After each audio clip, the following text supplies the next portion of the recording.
Hey everybody, Summerhill Cinema 700 here, back with another video. I haven't done one in a long time. I've been extremely busy lately.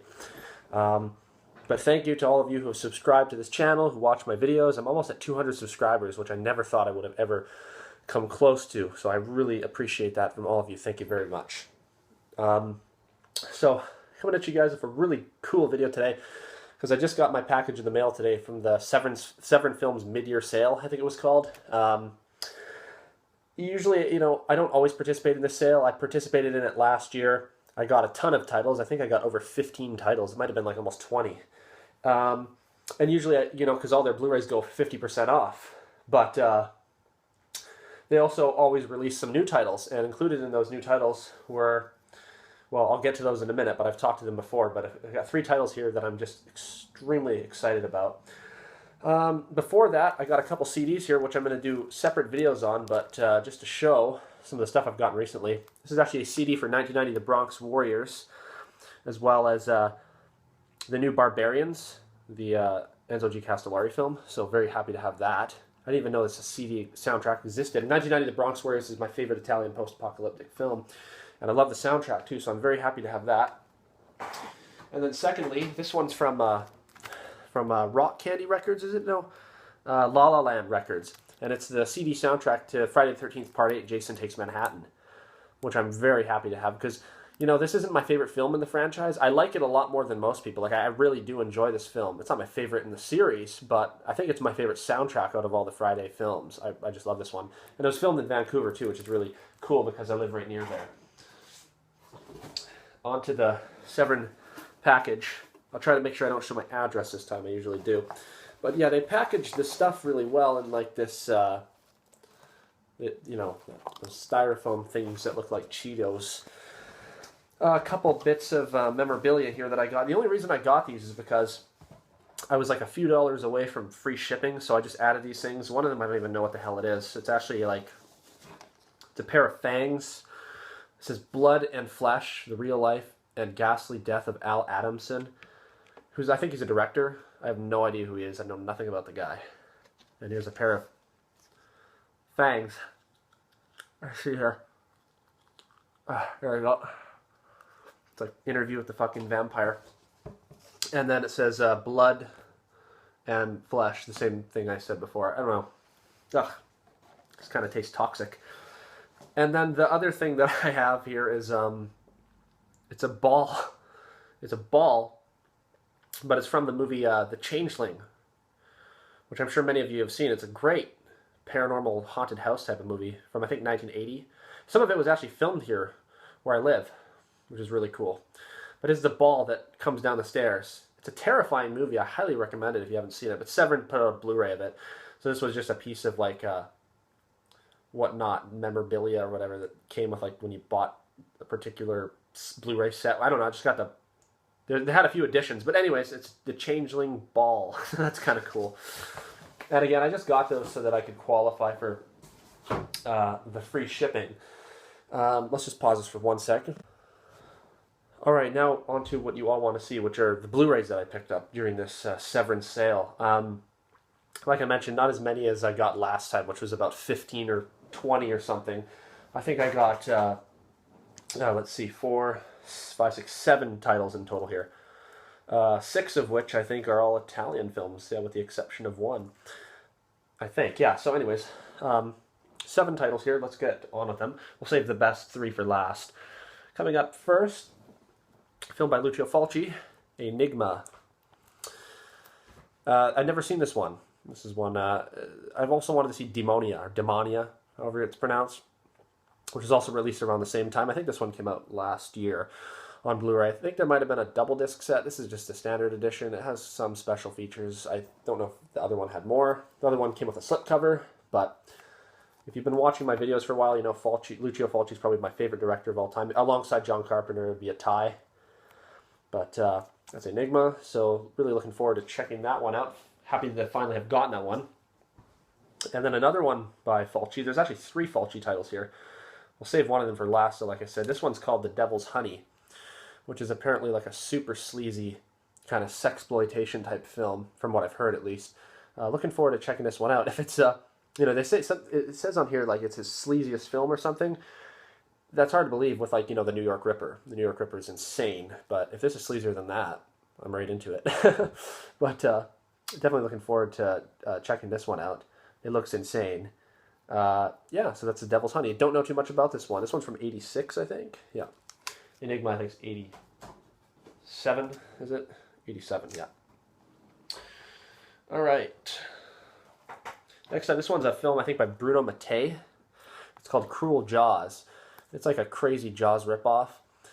I can't remember what it was, but it was controversial, this release, too. Something happened with, like, the rights issues. I might be incorrect about that, but I remember something happening at this release that it was like people were shocked that they were actually releasing it. Oh, what I think it is because this film actually, I think, uses a lot of footage from other films, which Bruno Mattei, I think, did quite a bit. Like, I watched Hell, if you've ever seen Hell of the Living Dead, which I think is the worst movie ever made. I wanted to commit suicide when I was watching it, literally. Like, it was so bad. No offense to the director, but just my experience with that film, oh my god. Don't even get me started. But, so I thought I'd, you know, give another one of his films a try. I have Rat's Night of Terror, too, which I haven't seen. But anyways, this is Cruel Jaws. It looks crazy. I'll definitely check it out. But yeah, the whole kind of using other films, footage from films, I mean, that's total, like, insane, like, guerrilla-style filmmaking, but that's a bit over the top, man. Next one, this one isn't an Italian film, but it looks really interesting. It's called Day of the Animals. I don't know if it's from the same director as Grizzly. It says the infamous follow-up to Grizzly, remastered with all new special features. This one has Christopher George in it. I think Christopher George was in Grizzly, the original, I think. I could be wrong, but I'm a big fan of his. I think he's a very underrated actor.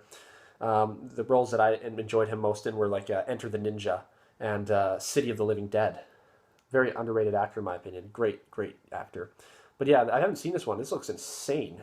This one's from 1976, so Day of the Animals. It looks batshit fucking nuts. All right, so now for the moment you've all been waiting for, at least for what I've been waiting for a long time. These three releases here are three films that I've wanted to get on Blu-ray ever since I discovered Italian post-apocalyptic films, which was like early 2019. I haven't been watching them for that long, but after I watched 1990 The Bronx Warriors, which is still my favorite in the whole kind of Italian post-apocalyptic subgenre, I just got hooked on these Italian post-apocalyptic films, so I started researching all them. I wanted to get them all. So then I started watching films like, you know, Exterminators of the Year 3000 and 2019 After the Fall of New York. After I discovered 1990 The Bronx Warriors, and after that I watched, you know, Escape from the Bronx, New Barbarians, and I love the films as much, if not more, than Italian horror. So when I discovered, you know, these three, I looked them, you know, and they weren't available. None of these had Blu-ray releases. And then it was announced that Severin was going to be releasing all three around the same time, and it was during this mid-year sale. They originally were released, I think, by Pulse Video, which is a French company, and then the rights were given to Severin. But anyways, I've talked about it before, but I'm just so excited to finally have these, not just, you know, one of them or two, but all three of these now in my collection. So which one should we start out with? Start out with this one here. There's a film by Joe D'Amato titled Endgame. And this one's looks just insane. Limited edition 2,000 units with the bonus CD soundtrack too. And I've listened to this soundtrack extensively. And it's really cool. I love Italian soundtracks, whether it's horror, post-apocalyptic, action, whatnot. Their music, it just really sets the atmosphere, and it, you know, it creates a mood. Or you know, you hear one of the songs, you know it's an Italian film right away. But this one just looks absolutely awesome. It's interesting too. This one I think has an alternate artwork, but this artwork here is kind of different than the original, which you're used to. He was holding like some sort of like axe instead of this gun. But maybe I'll go through that in a separate video. We'll do unboxings of these three releases, maybe in a separate video in a few days here. But yeah, this one here comes with the CD soundtrack. So that's Endgame. This is from 1983. Again, directed by Joe D'Amato. So excited to check this one out. This just looks awesome. I haven't seen any other YouTube videos either of anyone getting their Severin mid-year sale stuff or these releases. So maybe I'll be the first one. Yay. All right, next up, we have, this one's a Fulci film, Warriors of the Year 2072, also known as, I think, the New Gladiators, I think it was widely known as. And this one comes with a reverse artwork too, which is, I think, cooler even than this. I mean, that's pretty epic artwork, but I like the other one. Again, we'll do that in a separate video. But This one also comes with a CD soundtrack. Doesn't have the limited edition sticker, but I'm guessing it is. But yeah, this just looks absolutely awesome. It's basically Fulci's post-apocalyptic film. You know, he did he kind of went with the times, what was going on. You know, he did horror in the early 80s, then he went on to do like Conquest, you know, following kind of the trend of sword and sorcery films, and then the post-apocalyptic with this film. I think this one came out though before Conquest. I could be wrong, but this one looks awesome. Has Fred Williamson in it as well, and yeah, it just looks epic. So happy to have that. And then this one here is probably the one I'm most excited for, and that's Raiders of Atlantis, also known as the Atlantis Interceptors, which was the title that I was most familiar with. And God, look at that. I mean, the other covers are freaking cool, but I think this is like one of the coolest cover artworks for a movie of all time. That's Christopher Connolly there too, who, speaking of underrated actors, again, I think he's an extraordinarily underrated actor. I think he did a great job. I'm not too familiar with a lot of his early work. Like, you know, like actors like him, like Christopher George, like I was mentioning earlier, they were big, I think, in like the 50s and 60s. And then as they got older, they didn't have as many roles. They started acting in films like this, like, you know, some Italian horror or post-apocalyptic films. But I think he does a great job in these kinds of films. He was in 1990, The Bronx Warriors. Loved his character in that. He was also in Manhattan Baby, another Lucio Fulci film, and I really enjoyed his role in that. But this is Raiders of Atlantis, aka Atlantis Interceptors. Sadly, this one doesn't come with a soundtrack, which kind of is too bad because this one has an awesome soundtrack, which I've listened to a lot lately as well. But yeah, this just looks absolutely insane. This one's directed by Ruggero Deodato, who also is known for Cannibal Holocaust, one of the most insane films. I'm sure you all know about that one. But yeah, I'm just so excited to have these three films. So that's what I got during the Severin sale. Super happy to have all these. Let me know what you got during the Severin sale. And again, stay tuned. I'll try to do some videos soon showing that Jason Takes Manhattan CD, and then we'll do these, maybe the next video I'll do after this one will be just unboxing these three releases, showing what's inside the package. So thank you very much for watching this video. Stay tuned for more videos coming soon. Might not be doing a lot in August because I have a cousin coming to stay with me, so I'll be busy with that, but we'll have lots of stuff coming come September and whatnot. So again, thank you for watching this video. Let me know what you think of these releases. Have you picked any up yourself? Are you a fan of any of these films? Look forward to hearing it. All right, thank you very much, everyone. Have a great day.